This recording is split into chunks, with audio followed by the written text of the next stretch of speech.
can you just explain to the audience what is the difference between goal attainment scaling and those other maybe traditional measures, and then hopefully that'll help. Yeah, so in the simplest way, when you have a say you have a quality of life endpoint in a trial, the typical quality of life endpoint may have a standard set of questions that you ask everyone, no matter what's important to them or not. So in the SF-36, there are 36 questions that you ask people, and they may be related to their emotional well-being, they may be related to their physical health, they may be related to a variety of different domains of their overall health. And that instrument would have been developed over years and years to get that exact 36 questions. And there's two issues with it. One is that when you ask the same thing of everybody, you have to imagine that for most people, for the first 32 questions, they're thinking, doesn't apply, not my issue, don't care. So it's very burdensome on the patient. So in a typical clinical trial, there may be what? How many endpoints? 5 endpoints, 10 endpoints? People are poked and prodded and questioned and interviewed and surveyed and tested. And so that can be really, really draining and exhausting. Whereas with goal attainment scaling, you just sit down and immediately start saying, what would be your definition of how this would improve? What would be an improvement for you? Or how would you know this drug was working? Of all the things wrong with you, and in dementia, maybe there could be 25 things or 25 issues that people are dealing with.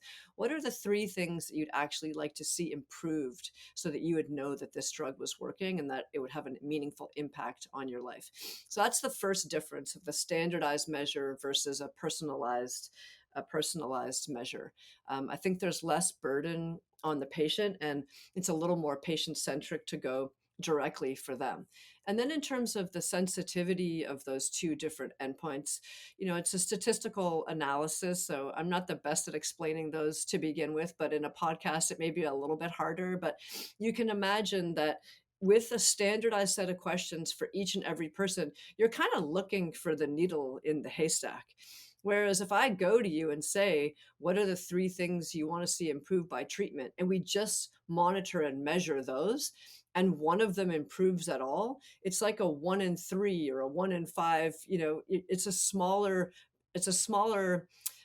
sort of ratio of things that need to change in order to see the effect.